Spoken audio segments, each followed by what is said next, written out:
Hello দর্শক বন্ধুরা, আসসালামু আলাইকুম। কেমন আছেন সবাই? শুরু করতে যাচ্ছি আমাদের কক্সবাজার ভ্রমণের দ্বিতীয় পর্ব। যারা আমাদের প্রথম পর্বটি দেখেননি তাদের জন্য আমাদের এই ভিডিওর ডেসক্রিপশন সাইটে প্রথম পর্বের লিঙ্কটি দেওয়া থাকবে। আপনারা চাইলে সেখান থেকে দেখে নিতে পারবেন। আর প্রথম পর্বে আমরা তুলে ধরেছিলাম ময়মনসিংহ থেকে কক্সবাজারের উদ্দেশ্যে আমাদের ট্রেন জার্নির বিবরণ, হোটেল সি প্রিন্সেসে প্রথম 2 দিনের এক্সপিরিয়েন্স এবং প্রাকৃতিক সৌন্দর্যের লীলাভূমি এই কক্সবাজারকে আমরা চাঁদের গাড়িতে করে কিভাবে এক্সপ্লোর করলাম তার বিস্তারিত। মূলত আমাদের এবারে কক্সবাজার ভ্রমণের উদ্দেশ্য ছিল রংধনুর জন্মদিন উদযাপন করব সমুদ্রকে পাশে রেখে, সম্পূর্ণ অন্যরকম এক অনুভূতি নিয়ে। তো বন্ধুরা, এবারের পর্বে আমরা তুলে ধরব কক্সবাজারের রংধনুর বার্থডে পার্টি আমরা কিভাবে সেলিব্রেশন করেছিলাম এবং তৃতীয় দিন কক্সবাজারে আমাদের কী কী অ্যাক্টিভিটিস ছিল তার বিস্তারিত। ভিডিওটি ভালো লাগলে না টেনে শুরু থেকে শেষ পর্যন্ত দেখার অনুরোধ রইল।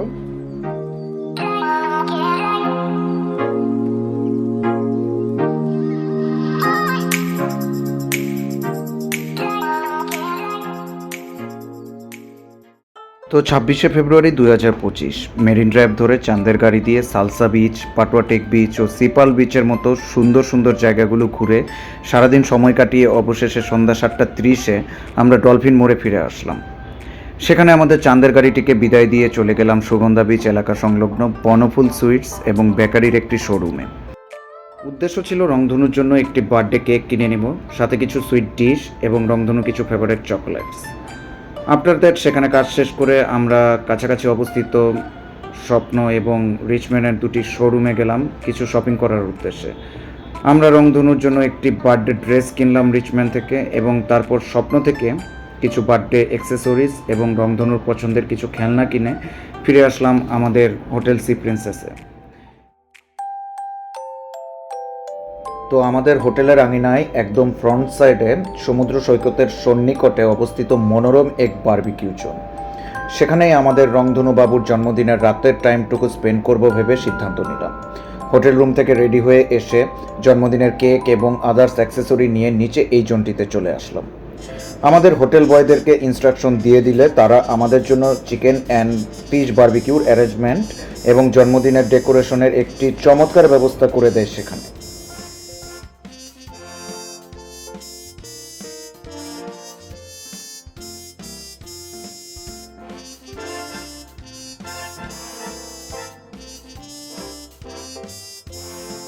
এরপর আমরা আমাদের মুহূর্তগুলোকে স্মরণীয় করে রেখে সমুদ্র বিলাসের এক রোমাঞ্চকর অভিজ্ঞতা নিয়ে কেক কেটে রংধনুর জন্মদিন আনন্দের সাথে উদযাপন করলাম।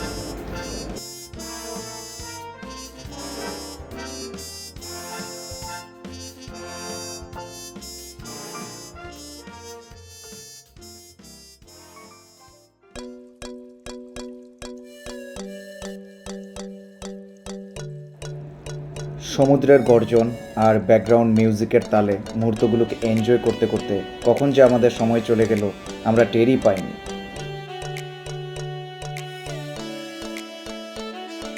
আফটার দ্যাট বার্থডে সেলিব্রেশন শেষে একদম রাতের ডিনার কমপ্লিট করে আমরা আমাদের হোটেল রুমে ফিরে আসলাম। আর সব কিছু মিলিয়ে জন্মদিনের এই মুহূর্তগুলো যে আমাদের জীবনে চিরস্মরণীয় হয়ে থাকবে এমনটা বলার আর অপেক্ষায় রাখে না।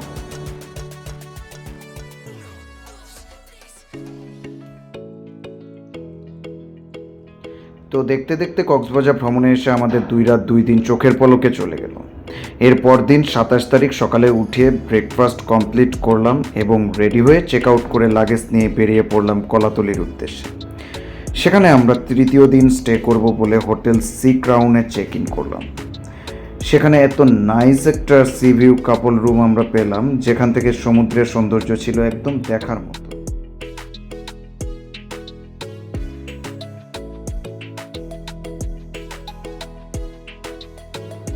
যাই হোক, রুমে কিছুক্ষণ বিশ্রাম নিয়ে চা কফি যে যার মতো খেয়ে সময় নষ্ট না করে আমরা বেরিয়ে পড়লাম। উদ্দেশ্য সমুদ্র সৈকতে আজ সারাদিন সময় কাটাবো এবং সমুদ্রের জলে ছাপাছাপি করব।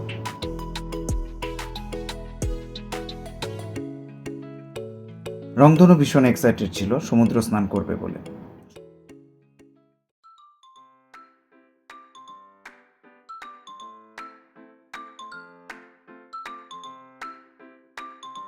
সৈকতে নামার পর সমুদ্রের ঢেউগুলো যখন আমাদের পায়ে এসে আছড়ে পড়ছিল তখন একদিকে যেমন রংধনু আনন্দ পাচ্ছিল, তেমনি আবার মাঝে মাঝে ভয়ও পাচ্ছিল।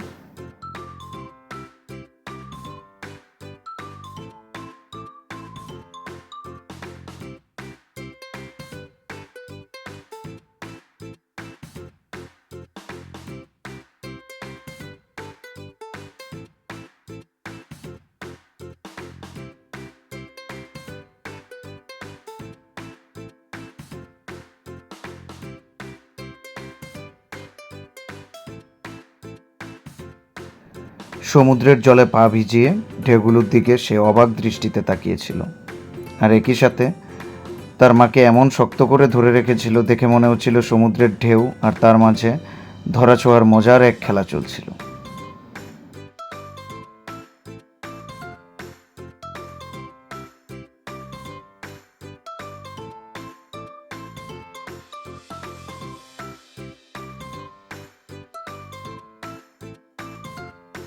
হোটেল থেকে বের হওয়ার সময় সে তার সাথে বেশ কিছু খেলনাও সমুদ্র সৈকতে নিয়ে এসেছিল। সেগুলো দিয়ে সে সমুদ্রের বালুকা মেলায় খেলতে খেলতে ব্যস্ত হয়ে পড়েছিল।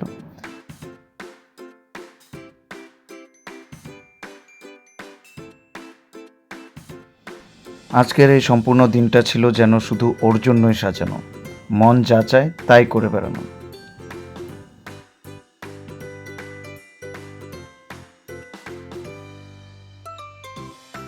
আর আমরাও দৃশ্যগুলো দেখে বেশ মজা পাচ্ছিলাম।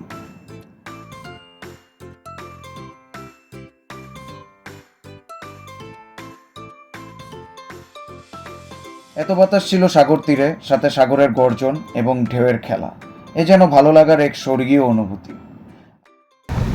অনেক এনজয় করছি আমরা কক্সবাজারে, সুন্দর সমুদ্র সৈকত, অনেক ভালো লাগতেছে। রংধনু এদিকে বিচে বসে খেলতেছে, ও কিছুক্ষণ সমুদ্রে ভিজলো, স্নান করলো, এখন আমি কিছুক্ষণ চাপাচাপি করবো, বেশ ভালো লাগতেছে। আজ পুরো পানি পানি পানি ইসানি সানি।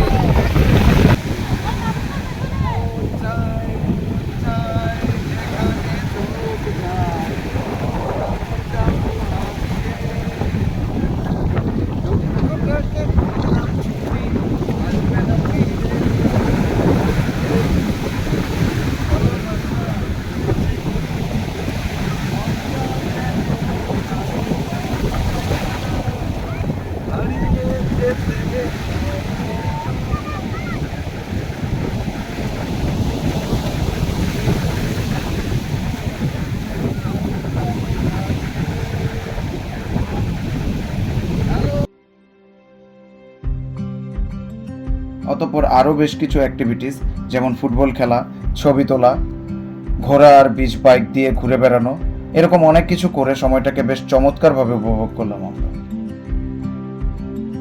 আর এভাবেই হেসে খেলে কক্সবাজারে মায়াবী সুন্দর পরিবেশে আমরা আমাদের শেষ দিনটি অতিবাহিত করলাম। পৃথিবীর যে কোনো জায়গায় হোক না কেন, সমুদ্র বরাবরই আমার কাছে চির অনুভূতির একটি জায়গা। আর কক্সবাজার তো অলওয়েজ স্পেশাল। আর সেই স্পেশাল একটি জায়গায় রংধনুর জন্মদিনের স্পেশাল মুহূর্তগুলোকে সেলিব্রেট করতে পেরে যে আনন্দঘন মেমোরিগুলো ক্রিয়েট করতে পেরেছি, তা আমরা কখনোই ভুলব না। দোয়া রাখবেন অবাক ভালোবাসা নিয়ে যেন আমরা বারবার ফিরে আসতে পারি এই সাগরের তীরে। ভিডিওটি ভালো লেগে থাকলে লাইক অ্যান্ড সাবস্ক্রাইব করে আমাদের পাশে থাকুন। চেষ্টা করব নতুন উদ্যমে নতুন কোনো ট্রাভেল ব্লগ নিয়ে আবারও আপনাদের সামনে উপস্থিত হওয়ার। আজ এ পর্যন্তই। Stay happy, see you, bye by.